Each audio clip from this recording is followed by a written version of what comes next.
So now we are recording. So let me go back to sharing the screen. I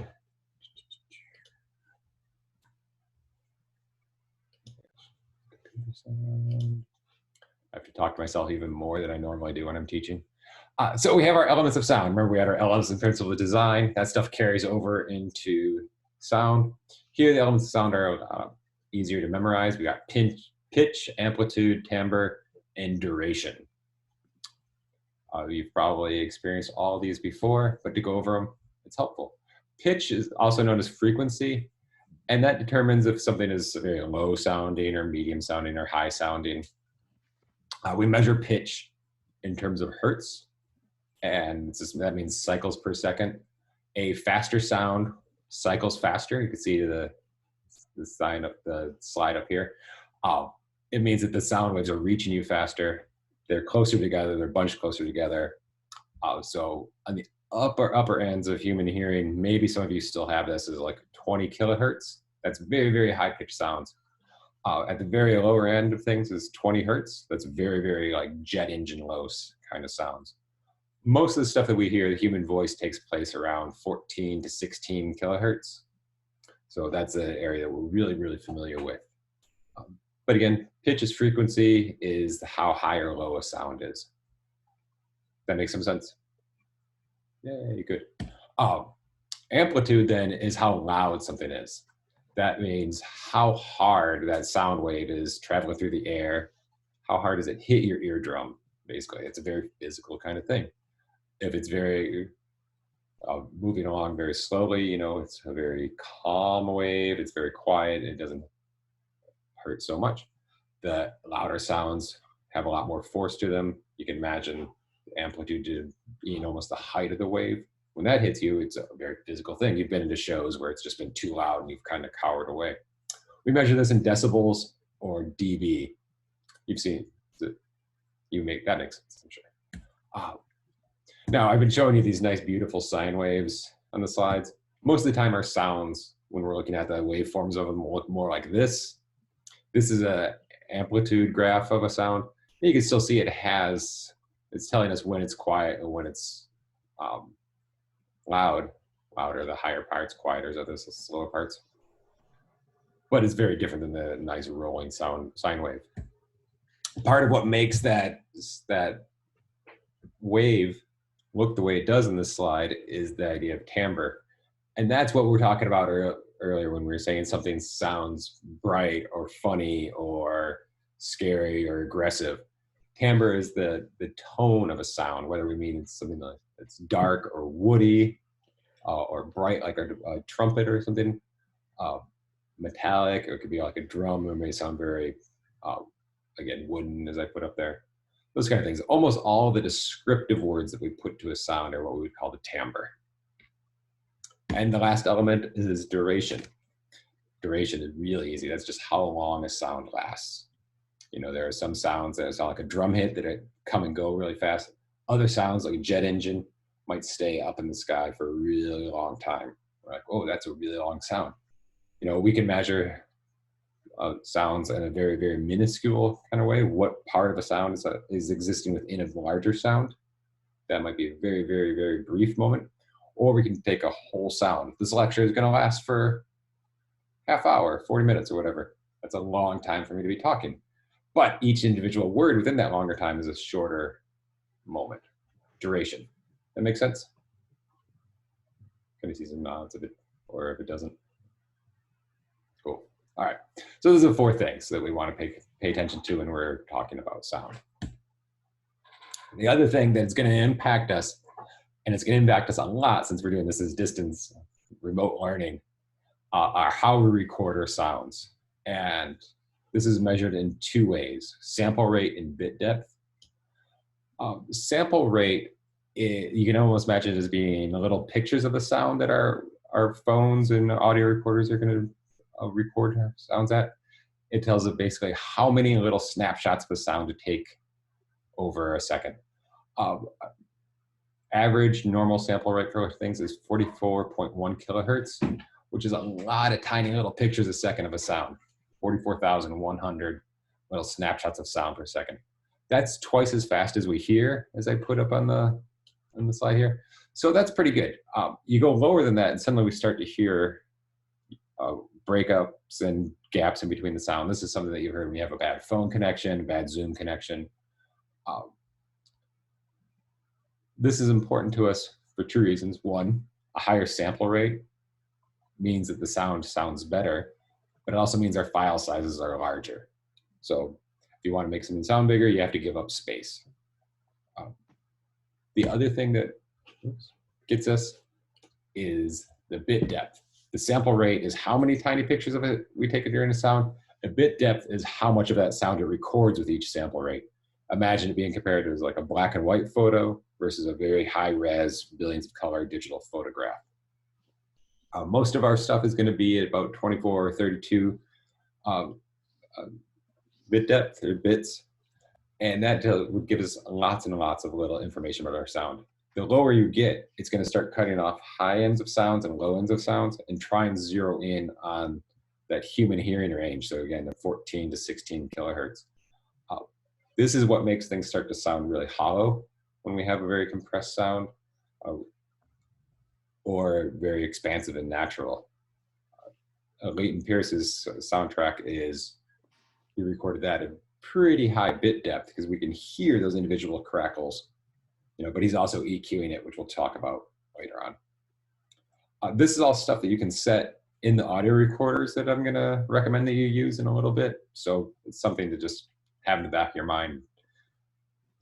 More bit depth, more file size, fewer sounds that you can record. Okay. The other two things that I want you to just have as knowledge in your brains here are the two file types that we will work with in WAV files or AIFF files, depending on what kind of computer system you're on. These are uncompressed files. These are like our Photoshop files that we have been working with, or TIFF files. They have all or almost all the information that we've just recorded. They're very high res images of our sounds. We can do a lot with them, but they're also very large files. The other thing that we do, and probably the most familiar to you, is an MP3. This is a lossy or lousy data file. That means it's thrown away a lot of information. It's like the JPEG of the audio world. So where a JPEG throws away colors, so we don't need to know it, and it makes things a little bit blurry, so we don't have to have as many colors.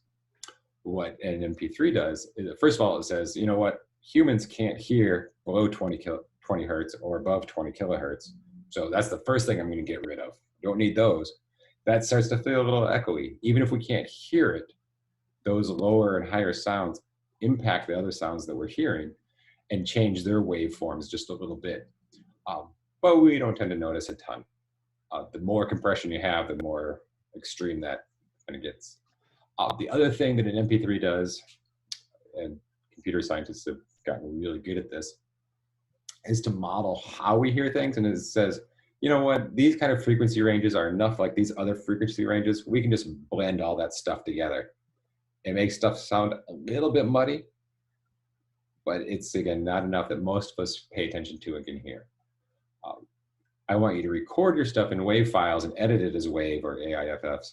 But when you export it, do it as an MP3. And you can even play them next to each other and you'll hear the difference. Okay. Microphones are not going to be as important to us because we're going to use our phones for this assignment. But this slideshow is up on Moodle. If you ever want to come back and you're dying to know more about microphones, you can. But I'm going to tell us just a little bit about how a microphone works. Here's our friend Barack Obama here doing the mic drop on his way out of the office. A microphone works almost just like our eardrums. The sound flies through the air. It hits a thing called a diaphragm inside the microphone. It vibrates it. And that vibration is then turned into electrical impulses that travels through the wire or whatever, our phones, and gets processed and analyzed and then spit back out so that it vibrates the speaker on the other end so that we hear it. That's a very basic view of microphones, but it's the general of it. This is why we don't ever want to drop our microphones or our phones like Obama is doing here, because it damages that diaphragm, damages the electrical connection, so it's not as accurate as it used to be.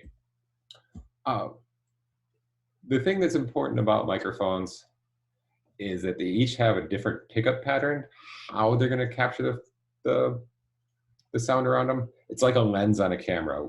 The lenses that we had two different lenses. We had some very short lenses and very long lenses that talked about what they are good at recording. Microphones are the same way.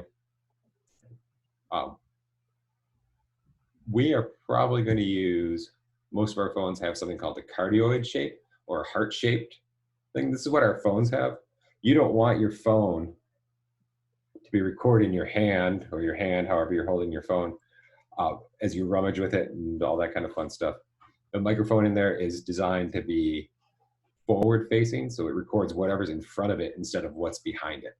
That's called a cardioid microphone. Almost all the microphones that you'll experience are like that.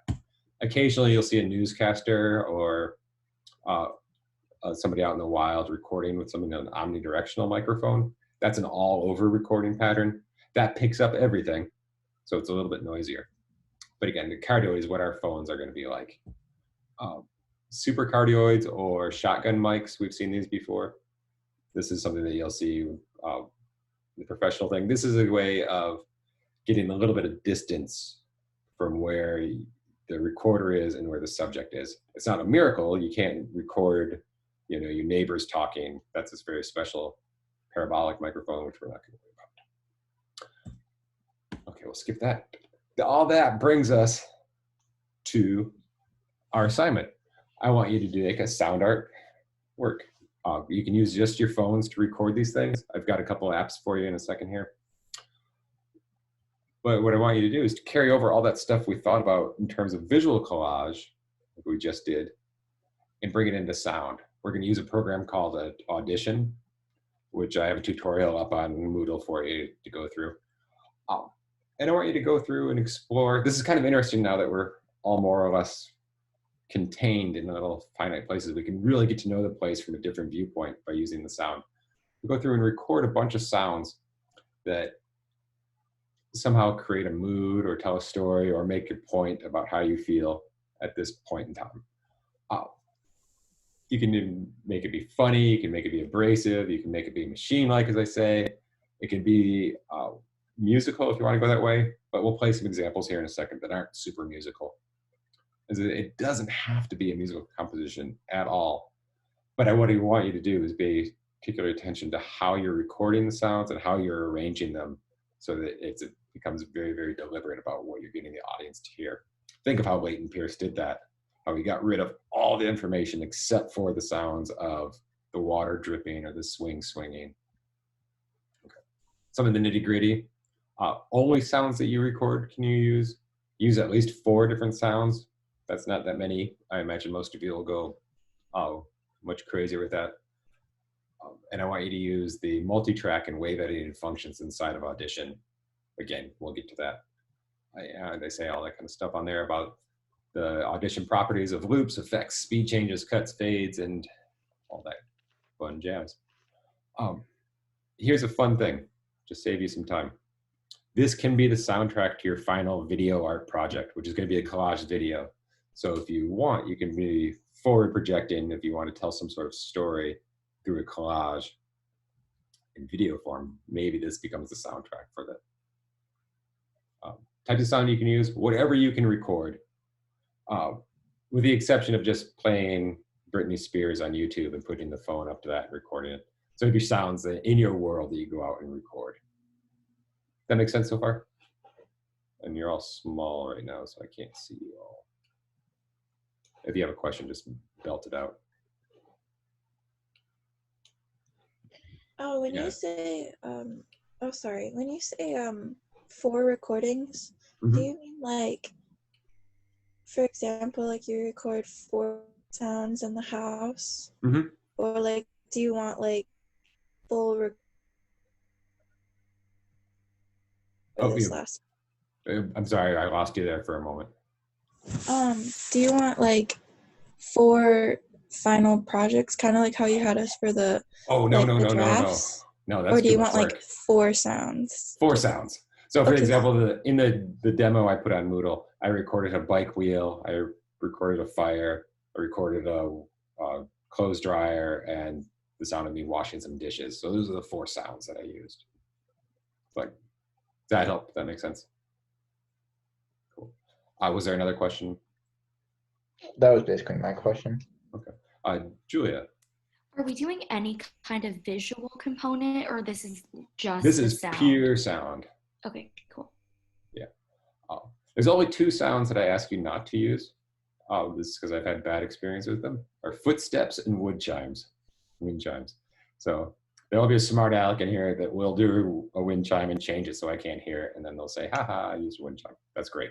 You change it enough that it doesn't sound like a wind chime. I love it. Yes, Natalie. What's the wind chime incident?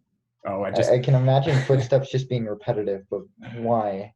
I had one class, I think that 2/3 of the class did some version of a fake nature walk, and it started with wind chimes, and it had footsteps down along some make-believe river, and they came back to wind chimes. And after I heard 14 of them, I was permanently wounded. Natalie, yes. So is there like a time minimum, like Yes. for the I asked it to be about 2 minutes long, give or take. Sometimes you want to be a little bit shorter, sometimes you got a little bit over. But that's also the same length as your final video, so trying to get you set up for that. But in terms of the recording the sound, it can be, you can record it at any length. I think I recorded 20 seconds of my bike wheel spinning, but I just used 3 clicks. It sounds like, I just used a little tiny bit of that. So you might use a micro part of that sound you record. between too long? I hope not. Okay. I'll write down how you export it. I go over how to export things in the tutorial I put up on Moodle. But just the thing to make sure is that it says 192 kilobytes per second. That's your bit rate. Again, that's pretty good. MP3, that's a little bit squashed. So we're balancing out those things, the squashiness of the MP3 with the high fidelity of the 192 bit rate. Okay. So it has to be around 2 minutes long, free of noise and distraction. So if you're trying to record the sound of a bike wheel, but you have all sorts of dogs barking on top of it, we can't hear the bike wheel, maybe you have to re-record it. Should be an MP3, I already said that. 4 distinct sounds. It should flow well. You don't just pick 4 sounds and put them all on top of each other and let them play for 2 minutes. That doesn't show that you've put a bunch of work into making this be an artwork. Just because it's sound and it might feel a little bit different, think of it as a material that you can shape. So you might want to have gaps between sounds. Maybe one sound only appears for 1 or 2 moments of the composition. Yeah, Julia. I didn't have a question. Oh, sorry. I'm sorry. I'm looking at Anna and I'm saying Julia. Anna, do you have a question? You're muted. Oh, Tung, what is your question? I'm just unsure about how the work sound like. So do you have any models or? Yes, I do. We'll get there. 1 second. Yeah, that's a great question. And I'll have some examples and I have the tutorial up, so that should help you quite a bit. The last 2 things, obviously you have to involve editing the sound. And then it should be fairly clear when we listen to it what the message is. You think that it's wonderful to be isolated, so you're gonna have all these happy, bouncy sounds, birds chirping, and deliriously happy wind chimes and all that kind of stuff. Well, maybe you're going to you want this to feel claustrophobic with it, so you're going to record a bunch of sounds, but you're going to put a ton of compression and reverb on them, so it sounds like it's a very tight space that we're in. Does that part make sense? Next. Yeah. What is the length of this? It says be between too long, but like what? Oh, between. Whoops.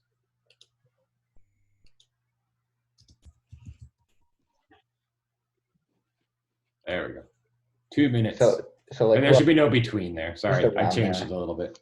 I used to make it between 3 and 4 minutes long. I didn't think you wanted to do that. That could be a lot. Same grading as ever, process and effort, techniques and concepts.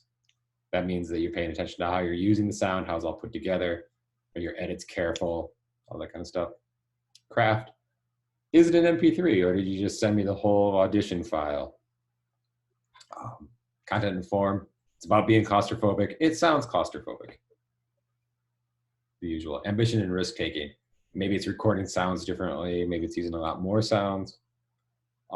Pushing it in a little bit of ways. Like Tom has demonstrated that he knows some about sound and sound recording. You might hold him to a little bit higher standard with that ambition stuff. So I want to know that he's pushing himself a little bit. Sorry, Tom. Due April 16th. That's a couple weeks.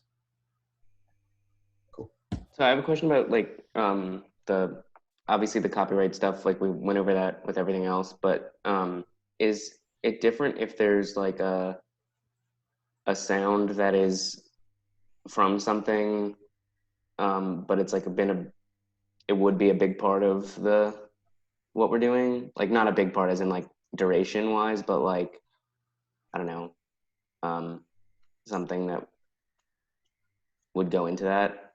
Can you give me a concrete example?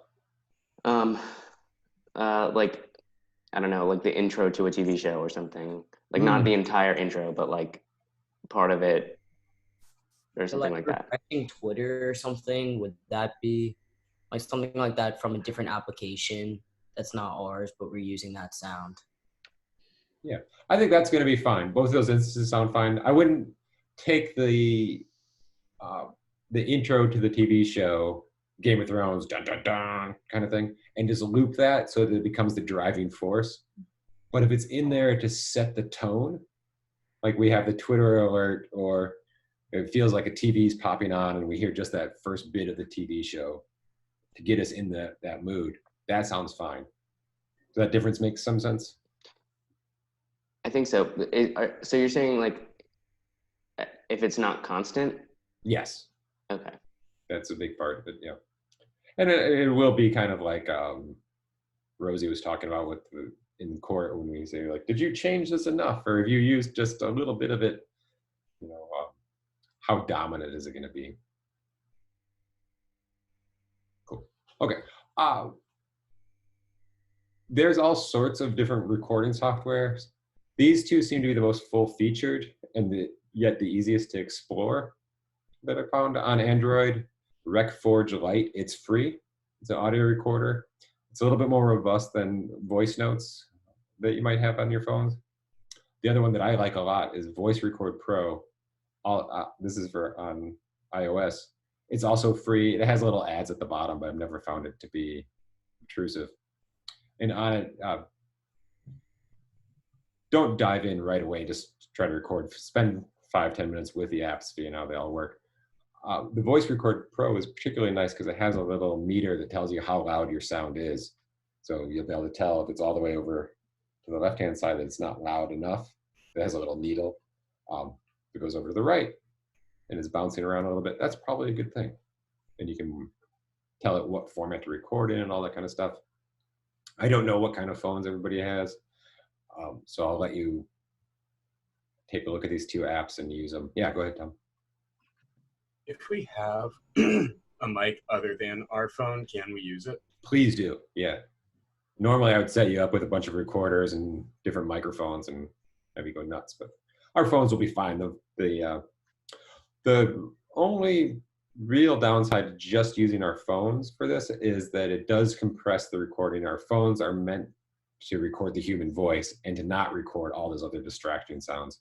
So we might have to get a little bit tricky about how close we get to a sound. I almost melted my case the other day trying to record that fire. So don't be like me, just back off a little bit.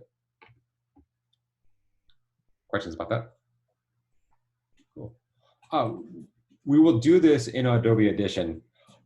I'm not going to try and teach you software over Zoom because that seems kind of like an insane thing to do. So I recorded a demo. It is, well, where's my Moodle? It's on Moodle in that lectures folder. I don't know where I put it right now. So you can dive in and get that there. Seem okay? How's everybody doing? You need a moment to stretch or anything? Or you just want to power through? I think I would like a moment. Okay, let's take 5 minutes. Okay. Get up and I will stop recording. Okay.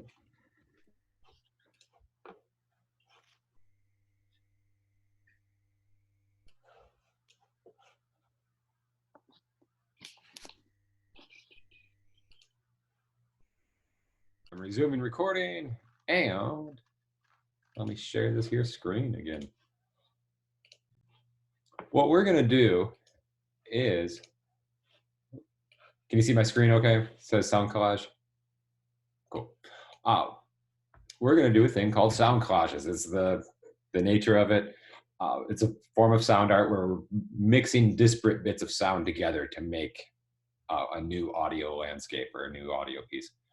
This is a woman named Elaine Raderick, who is she's a French artist. She's one of the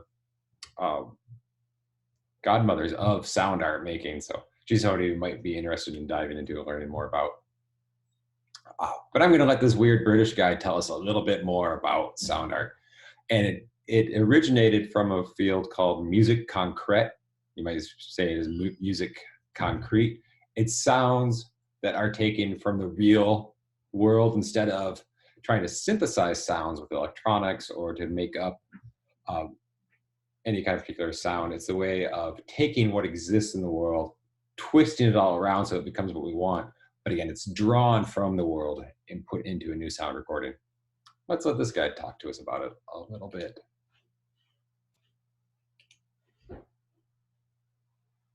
Can you hear okay?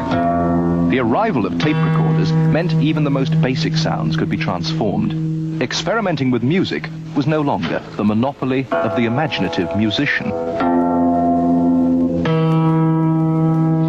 Even the earliest of tape recorders could manage quite happily the faithful reproduction of 3 notes twanged on the piano. It was the possibilities for unfaithful reproduction which also caused excitement. On this length of tape are those same 3 notes.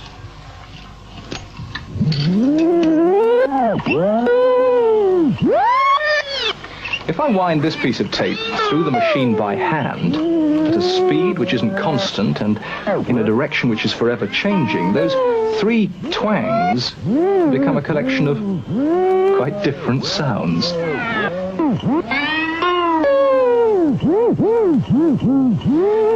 In fact, if we re-recorded this performance on another machine, I might end up with a sonata for 3 notes and tape recorder. And I wouldn't be the first. But let's take this creativity a stage further.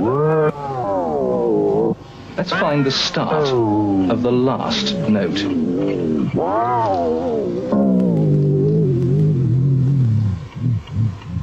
There it is. I'll cut the tape there. Now I can take the end note, turn it the other way round,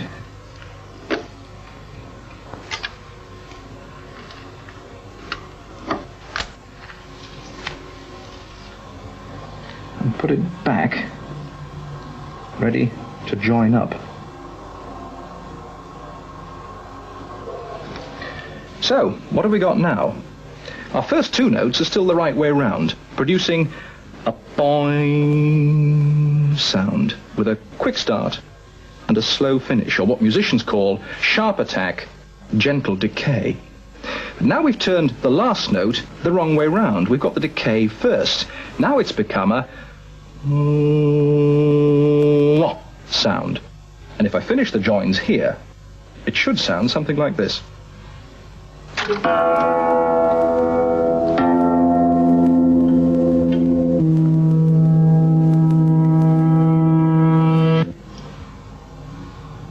Crude stuff, you're probably thinking, but to some people, the possibilities of doctoring natural sound using the new magnetic tape became an obsession.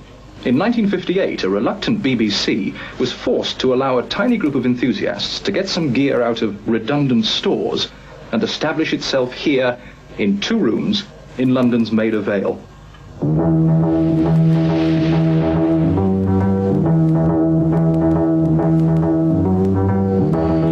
Doctor Who theme, just one of thousands of signature tunes, special effects, and pieces of background music created by the Radiophonics Workshop since 1958. At this time, all over Europe, it was fashionable to make music out of the most unlikely things.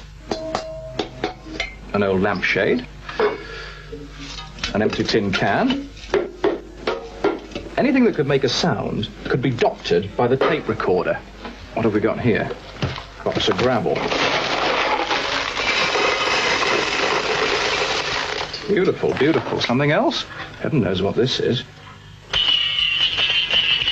That makes a good noise.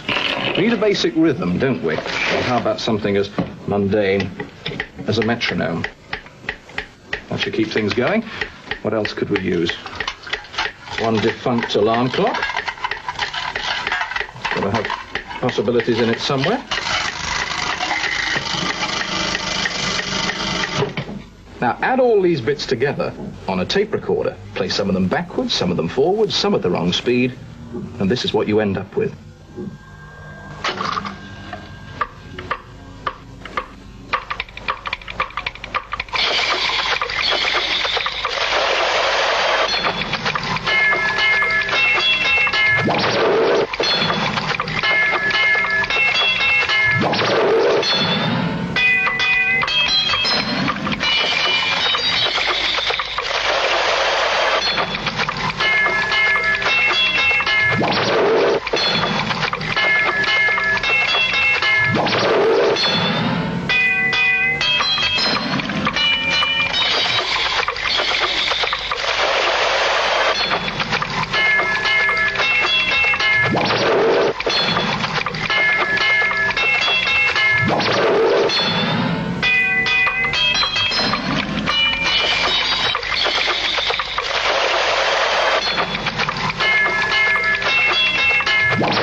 Take one cash register, give its sound a similar treatment, and you have an ironic comment about Christmas spending.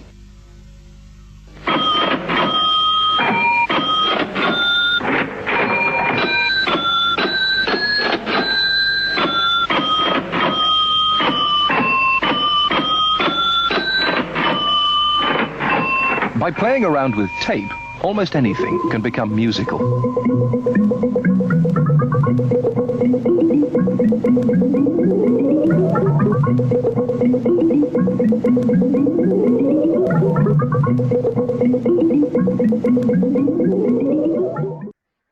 Oh. So, get out of here. We might want to swap out the idea of tape with our Adobe Audition, the software we're going to use, but all those ideas are the same. We can take bits of sounds from just ordinary things. We can reverse them, slow them down, speed them up, collage them a different way. Just take little tiny bits of those sounds, and suddenly you can have something that was just a spring, and then you have the Doctor Who theme song. Did you recognize another song in there that that guy was playing? Is anybody a Futurama fan? He started to play what the Futurama song is riffing off of. The bang, bang, bang, bang, bang. Don't record me. Okay. I'm not going to play all these videos for you just because it doesn't seem like it's a great thing to do online. I do have this slideshow up there, so if you want more examples, you're welcome to. This one in particular is pretty interesting. It's an artist, and he makes sound art from things that land in his backyard. Yeah, Natalie. I have a question. How legible can the sounds be? And I mean like in terms of they can't be like words, right? Like they can't be spoken. Sure, why not? Oh, okay, never mind.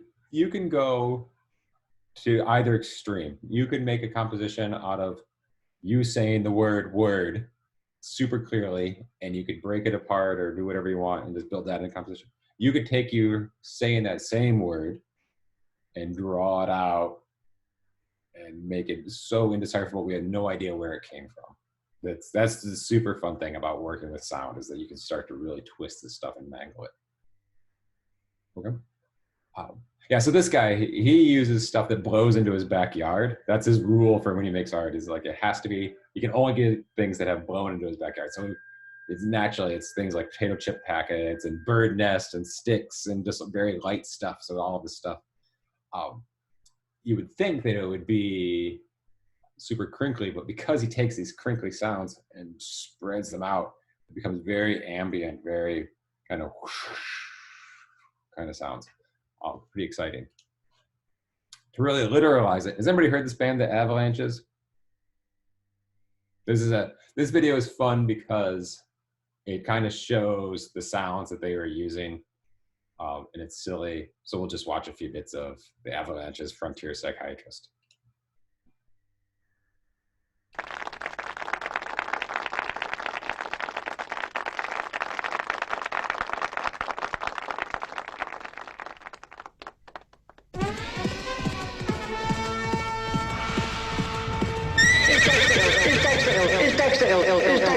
Mr. Kirk, Dexter's in school. I'm afraid he's not, Miss Birchmore.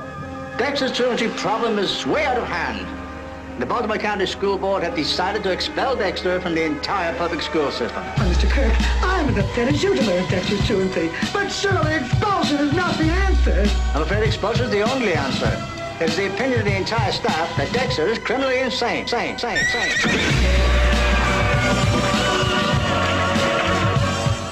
So I'm just going to jump in for a second. What the Avalanches do is they sample, you've heard the term sample, they sample old records and old TV recordings and assemble them in different ways.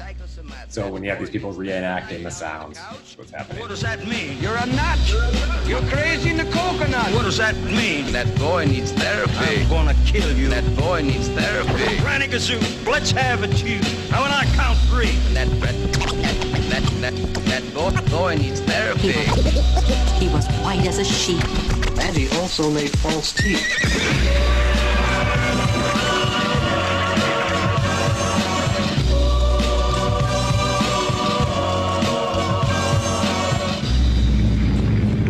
Avalanche is above.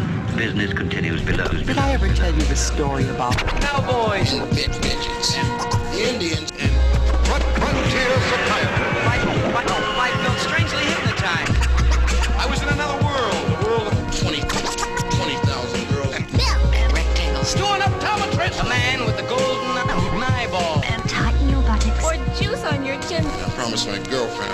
The violin. Frontier psychiatry. Okay, so you can come back and watch all that. But again, you see how they've assembled all these disparate parts into making one cohesive sound. They're telling the story of, well, frontier psychiatry. Another one that we can just watch just a few seconds of is there's this band called Matmos, and they made a whole album, not just one song, but a whole album with their washing To fly a machine. rocket ship, you need to be an optimist. Oh, I guess we have to let him talk. So Matmos made this whole album with a washing machine. So they have, I can't remember how many tracks are on there. But we'll just watch the beginning of it because this kind of sets the tone of how it works. Please don't put your phones inside of your washing machine, though.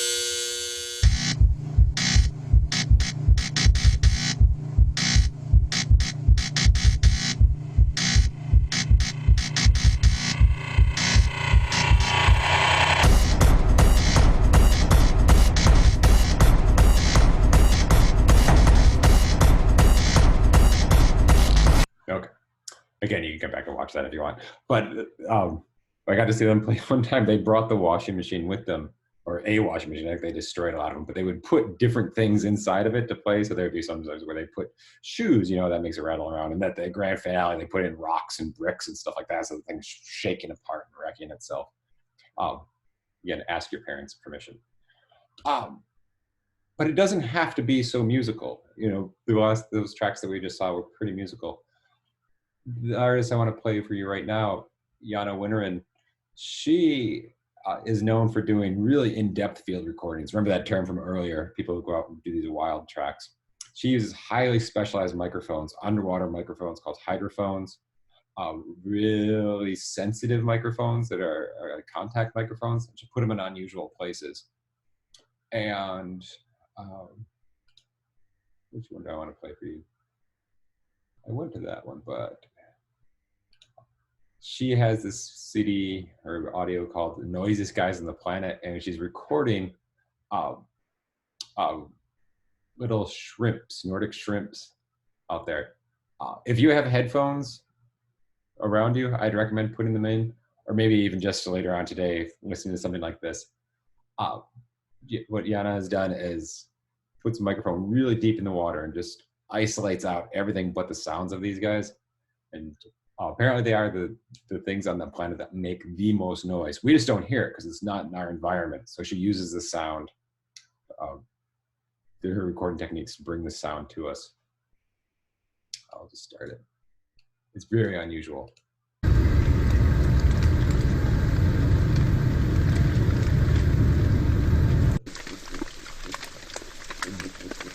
Can you hear that?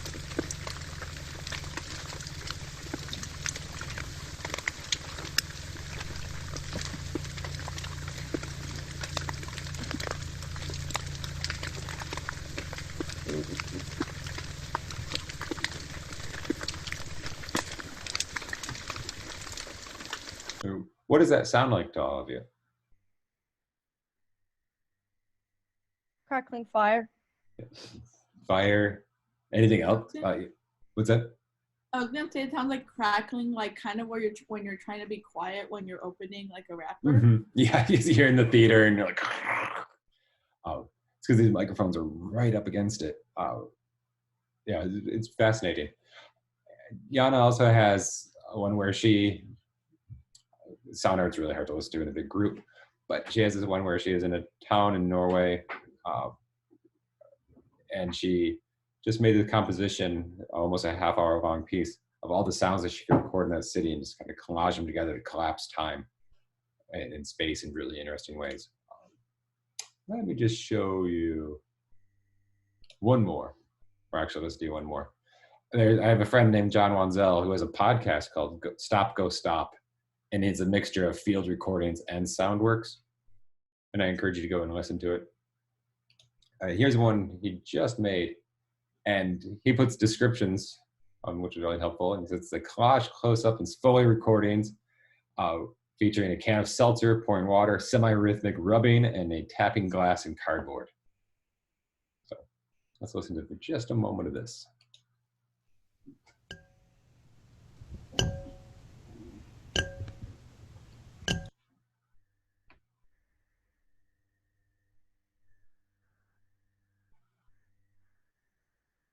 I think you muted it.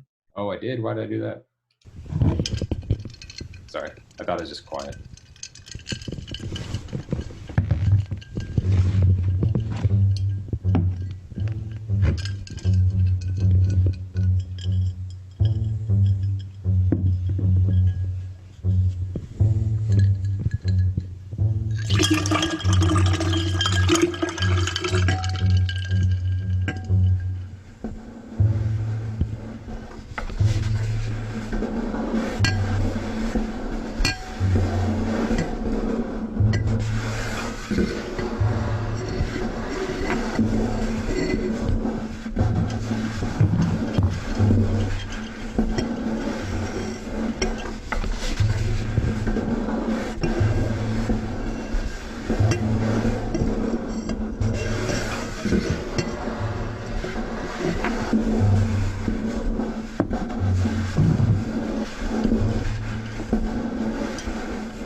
Okay.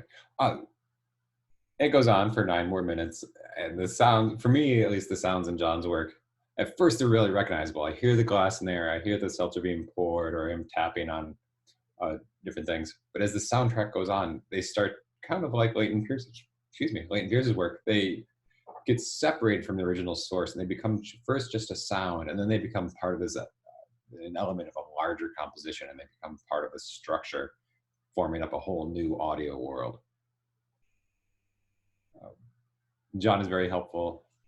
As an example, you might feel like scrolling through his site. He has a mixture of very funny narratives that he puts together with all sorts of different YouTube self-help how-to videos kind of thing. And other times it's just John walking around with very specialized microphones that are very far separated. So you get experience just the idea of a normal everyday walk, but from a very different perspective. Okay.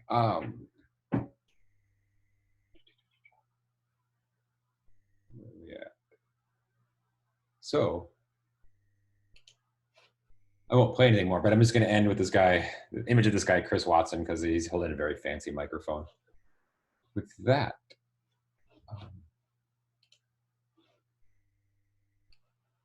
what I want you to do is, after you recover from an 1.5 hour long Zoom lecture, that's a long time, go shake it off a little bit and come back and watch the how to use Audition video I put up on Moodle.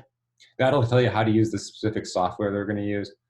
If you have any questions, please email me and I'm happy to answer them. We can fire up Zoom and I can walk you through.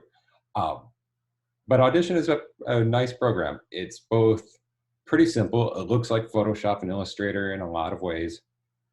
And it's pretty straightforward of how you can manipulate the sounds. You can make them slower, faster. You can make them higher pitched or lower pitch, and you can loop them and mangle them, cut them all up.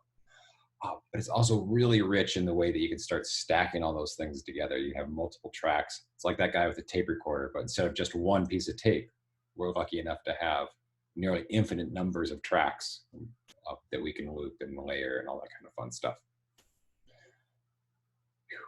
How's that all sound? That's the best I can do as a joke today. How does that sound? We're talking about sound art. Thank you, Kat. So, if you have any questions about that, please let me know. Otherwise, go out there and start recording things. Both these lectures are online now, the how to use Audition and the one I just went over. So if you want to see more examples, you want to come back and listen to things or get some of those definitions again, you're welcome to. Come back on Tuesday at 2 p.m. Gunnar and Kathleen are going to be doing their presentations. That'll be very fun. I'll have a few more tricks about using Audition that I'll try and do live. If it doesn't work, I'll just record it and give it to you, but it's just a short little thing, so it should be fun enough. And then on Tuesday, we'll spend most of the rest of the time just talking to you individually about your self-portraits and what you want to do for sound art. Any questions?